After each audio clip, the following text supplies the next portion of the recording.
Okay, so mildly scary moments as the camcorder was making sounds like it was going to explode.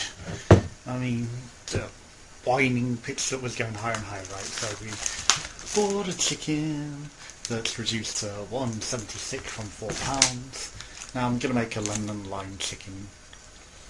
I'm going to do roast potatoes and everything like before in the oven.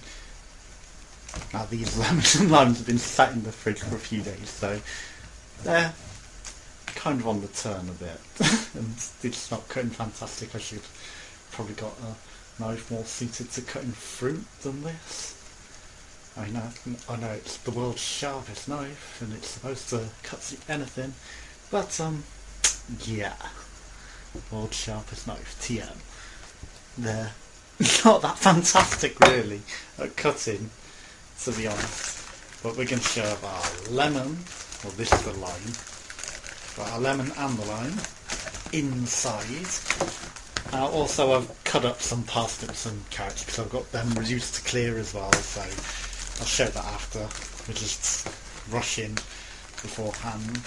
And hey, there's not as much room inside this as I thought. So if I can really stuff it in there. We might add some butter as well and some other things inside, and obviously we take it out of the wrapper because we're going to obviously cook it out of the wrapper. We could separate all the skin, put butter and salt. I might do that, just not on camera.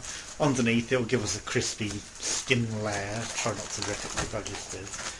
And stuff it a bit easier, cut our lemon off as well. And yeah, we'll show you what goes on after that. And God, what's up with my camcorder?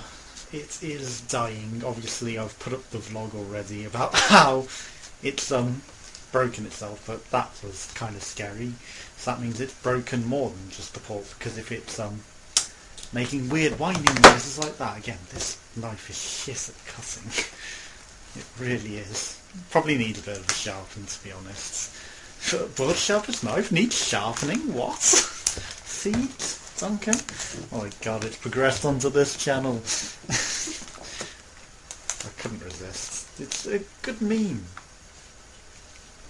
But yeah, we'll stuff this full, we'll add some butter and stuff and we'll put it on for roast. We're not going to wrap it in tin foil because I knew a girl who invited me to dinner with her boyfriend when they moved to Birmingham from miles and miles away.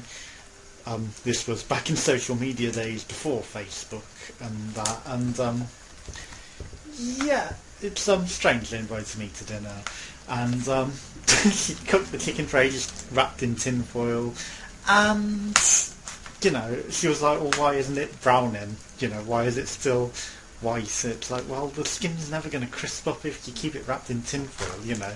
Sure, you might want to do it in the early stages to make sure the rest of the meat in the chicken's cooked thoroughly, but once you've got it on the go, you know, take the tin foil out, otherwise it's not going to cook properly, is it? Right, so you basically got all that in there. I can sort it out a bit better off camera. Now I'm going to clean my hands before touching the camera because it's already dying. I don't want it to die completely.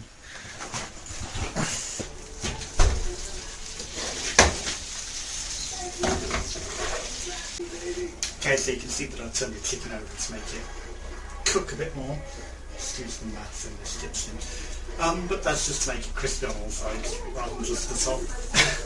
But again, the skin could probably have been crisped up a bit on the top. So we'll get our lemon out. It's going to be very hot, so it's maybe not the most ideal to squeeze over it.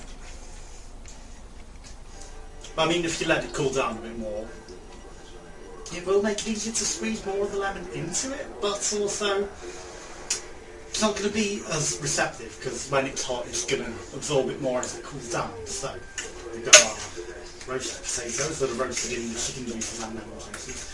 And that's another reason I turned it upside down, because obviously the juices fall, so as they go up they absorb more into it. So we've got our lemon, we've got our lime, we've got all of our veg in there that probably could do with roasting a bit more, to be honest, but got a gravy and everything in our roast potatoes, so let's serve it up.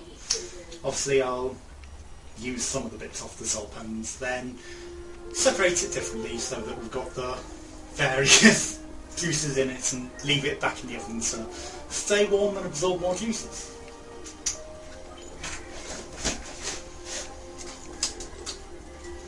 Yes, I'm using a shitty knife. Don't need anything special. Obviously the string is going to be the most awkward part of cutting this, because we've roasted it low and then high so that it should roast inside and out. Getting the string. This is the most awkward. Next, it's a ketchup orange.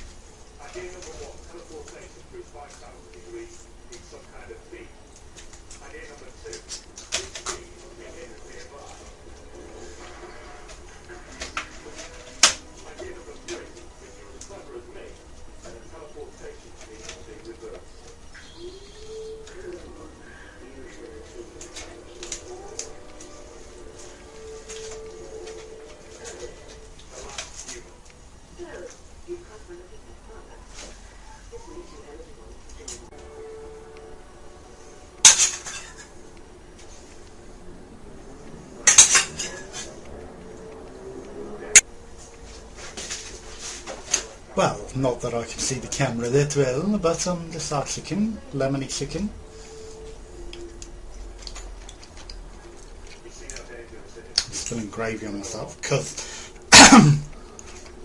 I've overfilled it, as usual. Yeah, it's not that bad, it's lemon and lime chicken. Maybe squeeze a bit over before you cook, if you want to add more lemon flavour and pierce holes in it, so that it will permeate it. But obviously the bits that are left in the oven to soak in what I'll squeeze over it at the end will be more lemony, so yeah, you know, there's ways to improve it.